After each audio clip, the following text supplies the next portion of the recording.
आज की हमारी तरक्की और कामयाबी का सेहरा सिर्फ हमारे माँ बाप और उनकी दी गई तरबियत को जाता है, लेकिन आज की युवा नस्ल इस हकीकत को नज़रअंदाज करते हुए सिर्फ टेक्नोलॉजी को अहमियत देती है। The following Urdu skit might help a few to remember what we have long forgotten. For this, I call upon students of secondary section to present an Urdu skit. ना अंदाज़े बयां है ना तर्ज़े तकल्लुम, ना अंदाज़े बयां है ना तर्ज़े तकल्लुम। सामईन नाजरीन को अस्सलामु अलैकुम। सामईन, आज का दौर साइंस का दौर कहलाता है, जहाँ साइंस की नई नई दरियाफ्तों से मुल्क की, तालीम की, समाज की तरक्की हो रही है, वहीं पर इंसान मशीन बनकर रह गए। उनके दिल जज्बात से आरी हो चुके हैं। तालीम तो सभी हासिल करते हैं, मगर तरबियत हर किसी के नसीब में नहीं होती। हम इस मशीनी दुनिया के इतने आदी बन चुके हैं कि हमें अपने वालिदैन की आँख से निकला आंसू भी बेमोल लगता है। आजकल के नौजवान बेटों को देखकर दिल कुढ़ता है, खून के आंसू रोता है। दिल ये सवाल करता है, क्या वाकई ये तालीम हासिल कर रहे हैं? क्या वाकई इनकी तरबियत हो रही है? इस ड्रामे में आपको एक माँ की तालीम के सिलसिले में लगन दिखाई देगी, तो एक तरफ तरबियत की नाकामी, एक बाप की बेबसी का अक्स झिलमिलाएगा, तो बेटों की बेअतनाई व बेरुखी का रुख दिखाई देगा। तो पेश है आपके सामने तरबियत से आरी तालीम और मौजूदा समाज की बेहतरीन अक्कासी करता हुआ एक इस्लाही ड्रामा, जिसका उन्वान है क्या खोया क्या पाया। अम्मी जान कहाँ हैं आप? अम्मी जान देखिए मेरा रिजल्ट आ गया। अब्बा मेरा रिजल्ट आ गया। माशाअल्लाह, मुझे यकीन था तुम क्लास में फर्स्ट ही आए होंगे। बहुत खूब, यकीनन तुम्हारी मेहनत रंग लाई। लेकिन बेटा, मुझे तुम्हारी फीस की फिक्र है। हाँ, सिर्फ यही एक फिक्र है कि अकील की 40,000 और जमील की 30,000 कहाँ से लाए, अल्लाह ही बेहतर करेगा। देखो, डॉक्टर ने तुम्हें किसी भी जहनी तनाव से मना किया है। मेरी तवील अलालत में और वक्त से पहले रिटायरमेंट ने घर की ये हालत कर दी है। हर बार तुम ट्रस्ट द ट्रस्ट जाकर फीस का इंतज़ाम करती हो, ना जाने ये हालात। आप फिक्र ना करें, अल्लाह ने चाहा तो हमारे तीनों बेटों जमील, शकील और अकील की फीस का इंतज़ाम हो ही जाएगा। सारा प्रोविडेंट फंड खत्म हो चुका है, इसलिए तुम ट्रस्टों में जाती हो मेरी फाइल लेकर। इंशाअल्लाह अनकरीब सब ठीक हो जाएगा। मैं ट्रस्टों में जाऊंगी, गवर्नमेंट की तालीमी स्कीमों का फ़ायदा भी उठाएंगे, मगर मैं मेरे तीनों बेटों को कामयाब देखना चाहती हूँ, बिल्कुल कामयाब। अब माँ अपने बच्चों को लेकर ट्रस्टी के दफ्तर जाती है। देखते हैं वहाँ क्या होता है। क्या मैं अंदर आ सकती हूँ? Yes please. अस्सलामु अलैकुम। वालेकुम अस्सलाम। बैठिए, क्या काम है? जी, मुझे आपकी मदद की ज़रूरत थी। जी बोलिए। ये तीनों मेरे बेटे हैं। मैं पहले अपने बेटे का तारुफ कराऊं। ये मेरा बेटा है जमील। अस्सलाम वालेकुम सर, मेरा नाम जमील है। मैंने इलेक्ट्रॉनिक्स में इंजीनियरिंग की डिग्री हासिल की है। स्कूल ही के ज़माने से हमेशा डिस्टिंक्शन पास होते आया हूँ। फाइनल ईयर में 2 मज़ामीन में गोल्ड मेडल लिए हैं मैंने। इलेक्ट्रॉनिक्स में गोल्ड मेडल? आप समझ सकते हैं कितना मुश्किल काम है ये। बिल्कुल, आपका बेटा तो बहुत जीनियस है, उसमें कोई शक नहीं है। अब मेरी एक ही ख्वाहिश है कि ये अमेरिका जाए, वहाँ वो टेलीकम्युनिकेशन का एडवांस डिप्लोमा करेगा और नौकरी भी। बस उसे एक बार ग्रीन कार्ड मिल जाए तो उसकी ज़िंदगी कामयाब हो जाएगी। यकीनन। और ये दूसरा बेटा? ये शकील है। अस्सलाम वालेकुम सर, मेरा नाम शकील है। मैंने आईटी में इंजीनियरिंग की डिग्री हासिल की है। सिस्टम मैनेजमेंट में पोस्ट ग्रेजुएशन करने के लिए कनाडा जाना चाहता हूँ और वहीं मुलाजिमत भी। अच्छी बात है, इसका तालीमी रिकॉर्ड बहुत अच्छा है। सिर्फ अच्छा? शकील अपने स्कूल में अपने क्लास में हेड कैप्टन हुआ करता था। उसके सर्टिफिकेट देख लीजिए। इंटर स्कूल तकरीरी मुकाबला और रियासती सतह के क्विज कॉन्टेस्ट तक हर स्कूल में टॉपर हुआ करता था हमारा शकील। अब बस वो कनाडा जाए और वहाँ उसे वर्क परमिट मिले तो हम सबों की मेहनत रंग लाएगी। बिल्कुल ऐसा ही होगा। और ये तीसरा बेटा? ये तो मेरा हीरा है, हीरा। अस्सलाम वालेकुम सर, मेरा नाम अकील है। सर, मैं चार्टर्ड अकाउंटेंट बनने जा रहा हूँ। मैं चाहती हूँ कि ये इंग्लैंड जाए, वहाँ उसकी माहाना आमदनी 2000 पाउंड से कम नहीं होगी।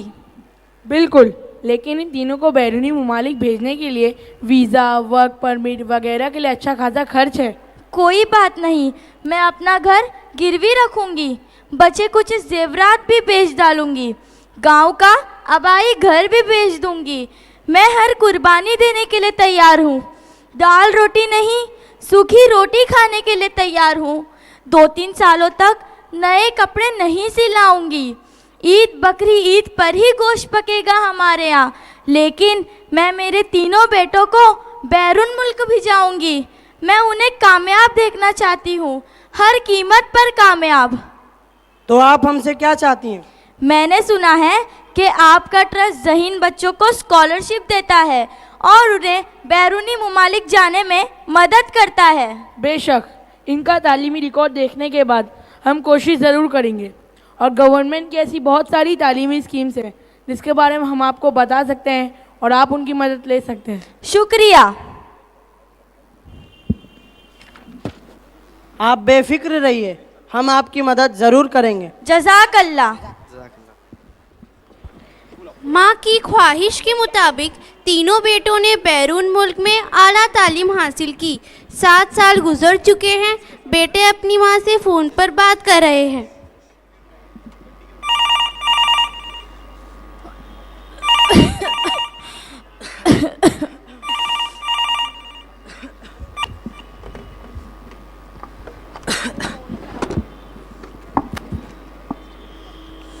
हेलो, कौन? हेलो अम्मी, अस्सलाम वालेकुम। मैं जमील, अमेरिका से। आप कैसी हैं? और अब्बा अब्बा कैसे हैं? वालेकुम अस्सलाम। महीने भर बाद फ़ोन किया। तुम्हारे अब्बा की तबीयत नासाज रहती है। उनसे कहिएगा कि वो अपनी दवाइयाँ लेते रहें। जमील, तुम हिंदुस्तान कब आ रहे हो? बस इसीलिए फ़ोन करने को जी नहीं करता। हर बार आप यही पूछती हैं कि कब आ रहे हो, कब आ रहे हो। अब वहाँ आने से क्या होगा अम्मी? अम्मी जान, आप समझती क्यों नहीं? ये अमेरिका है, अमेरिका। यहाँ पर टेक्नोलॉजी बहुत बढ़ चुकी है और मैं यहाँ पर एक बड़ी कंपनी में इलेक्ट्रॉनिक इंजीनियर हूँ। मुझे मशीनों से फुर्सत ही नहीं मिलती और आप एक आने के लिए कहती रहती हैं। नहीं पूछूंगी ये सवाल फिर तुमसे। नहीं पूछूंगी। तुम्हें हिंदुस्तान से गए 7 साल हो गए, इसीलिए पूछा, मगर अब नहीं पूछूंगी।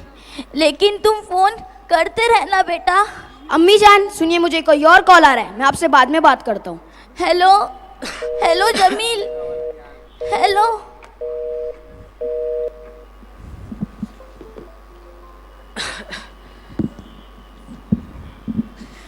जमील का फ़ोन था। सुना, क्या कह रहा था वो?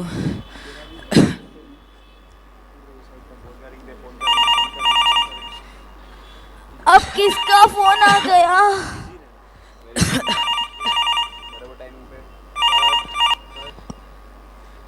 हेलो, कौन? अस्सलाम वालेकुम अम्मी जान, मैं शकील बोल रहा हूँ कनाडा से। कैसी हैं आप? मैं आपसे कुछ ही देर बात कर पाऊँगा, उसके बाद मुझे काम के लिए निकलना है। वालेकुम अस्सलाम। तुम्हारे अब्बा की और मेरी तबीयत कुछ ठीक नहीं है।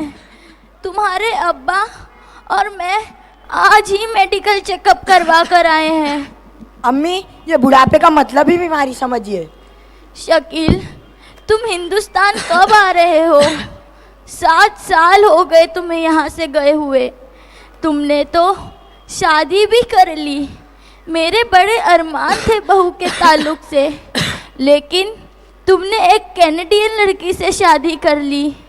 आप नहीं जानती अम्मी, जिस कैनेडियन लड़की जेनी से मैंने शादी की है और कितनी ज़हीन है, कितनी क्वालिफाइड है, मुझे इंडियन करेंसी के हिसाब से 2 लाख रुपया माना तनख्वाह मिलती है और उसे 2.5 लाख रुपया मिलती है। इसी से आप उसकी काबिलियत का अंदाज़ा कर ले।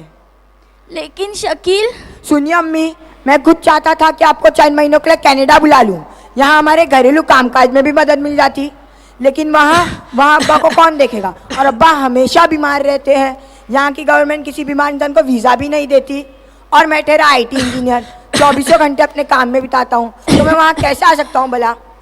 हमेशा एक ही बात करती है। Hello hello Shakeel, hello hello.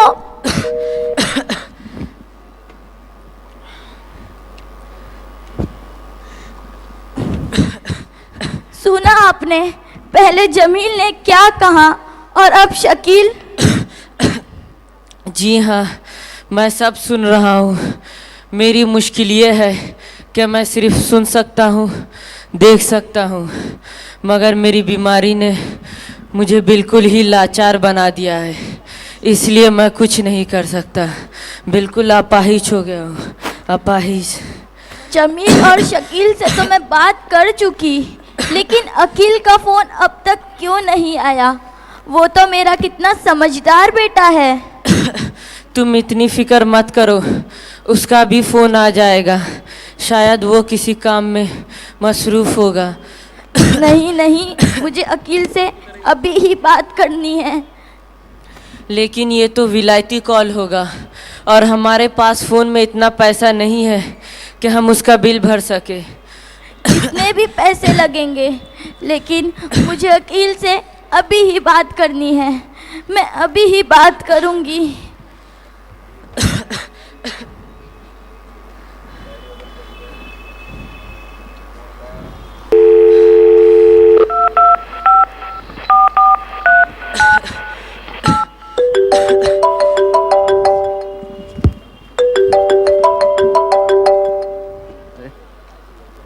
Hello hello hello Aqeel बेटा, मैं तुम्हारी अम्मी। जी अम्मी, क्या हुआ? सब खैरियत से तो है ना? कुछ नहीं बेटा, बस तुमसे बात करने का जी चाह रहा था। अकील, तुम हिंदुस्तान कब आ रहे हो? 6 बरसों से तुम यहाँ नहीं आए।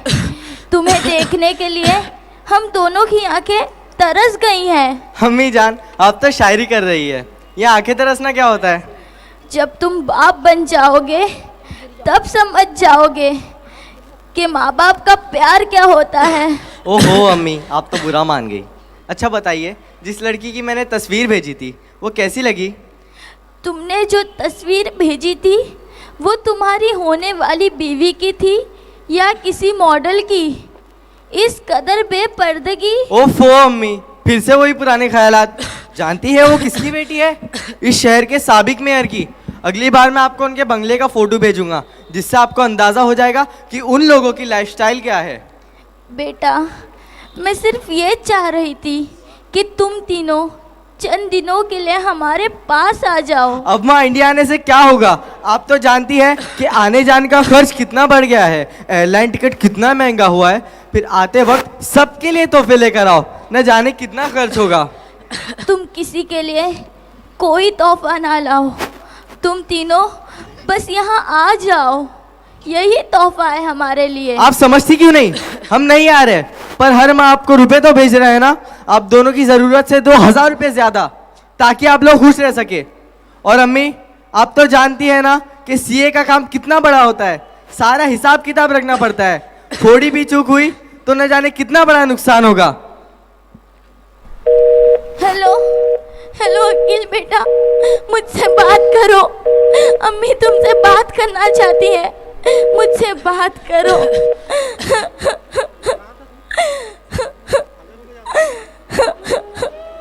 मुझे माफ कर दीजिए, जिंदगी में तरबियत की मेरी तारीफ ही गलत थी। मैं नाकाम हो गई, मेरी तरबियत नाकाम हो गई। दरअसल मैंने तरबियत पर तवज्जो दी ही नहीं, सिर्फ तालीम, मार्क्स, डिग्री। मैं हार गई, मैं हार गई, मैं हार। या अल्लाह, या अल्लाह, या अल्लाह ये क्या हो गया आपको? अरे कोई है? जुम्मन मियाँ कोई तो इन्हें अस्पताल ले चलिए, कोई है? या अल्लाह।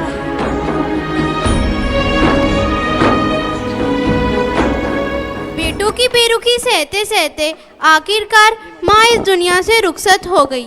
चलिए देखते हैं आखिरी मंजर। हेलो हेलो, बुरी खबर है भैया अम्मी जान का इंतकाल हो गया। क्या? इन्ना लिल्लाहि व इन्ना इलैहि राजिऊन। तुम कहाँ से बात कर रहे हो? मैं इंडिया आया था, हमारे पड़ोसी जुम्मन चाचा ने मुझे फ़ोन पर बताया अम्मी जान की तबीयत खराब है, लेकिन मेरे आने से पहले वो आईसीयू में दाखिल हो चुकी थी। तुम्हारी अम्मी से कुछ बातचीत हुई? हाँ, उन्होंने मुझे आँख खोल कर देखा, मेरा नाम भी पुकारा, इस बात की गवाह है वहाँ की नर्स। खैर, मैं बोल रही थी किसी भी एयरलाइन से इंडिया आ रहा हूँ, मुझे तदबीन कर मत ले जाओ। मुझे अम्मी जान का आखिरी दीदार करना है, मुझे बहरे सूरत अम्मी जान का आखिरी दीदार करना है। जी मैं अकील को इत्तला कर रहा हूँ। अरे कौन? शकील? हाँ बोलो शकील। अकील तुम फौरन इंडिया आ जाओ, अम्मी जान का इंतकाल हो गया। क्या? इन्ना लिल्लाहि व इन्ना इलैहि राजिऊन। कब? कैसे? 4 रोज कब अम्मी म्युनिसिपल अस्पताल में दाखिल हुई थी और आज सुबह इंतकाल हो गया। मैं फौरन इंडिया आ रहा हूँ, अभी क्रिसमस की रश है, एयर टिकट मिलना बहुत मुश्किल है, मैं इमरजेंसी में टिकट खरीदूंगा, मुझे अम्मी जान का आखिरी दीदार चाहिए, चाहे इसके लिए मुझे पैसे ज़्यादा क्यों ना देने पड़े। भैया आप अस्पताल में बात कर लीजिए, डॉक्टर से कहिए मैयत को 15-18 घंटों तक अच्छी हालत में रखने के लिए, इसके लिए इसका जो खर्च होगा मैं दे दूंगा, बस मुझे अम्मी जान का आखिरी दीदार चाहिए। भैया आप सुन रहे हैं ना भैया? अम्मी मेरे ले ले मेरी जान, मौला मेरे ले ले मेरी जान।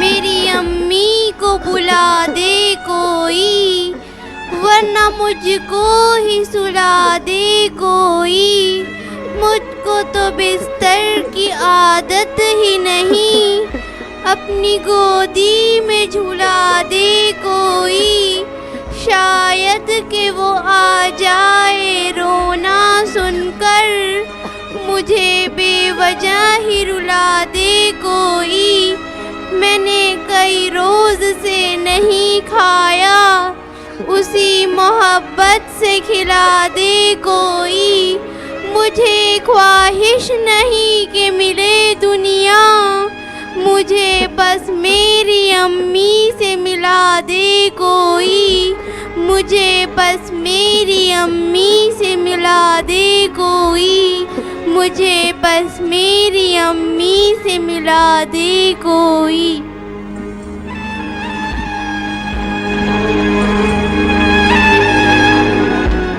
देखा आपने टेक्नोलॉजी में डूब जाने का अंजाम। टेक्नोलॉजी मुफीद है, उसके वसी और अरिद समंदर में रहो, लेकिन उसमें इतना ना डूब जाओ कि समंदर के अंदर दिखते वालिदैन रिश्तेदारों के अक्स को भूल जाओ। मत भागो इस टेक्नोलॉजी के पीछे, वरना खो दोगे उनको जो तुम्हारी पहचान है। टेक्नोलॉजी और एहसासात को मुतवासन तौर पर हम आहंग करके जियो। जज़ाकुमुल्लाह।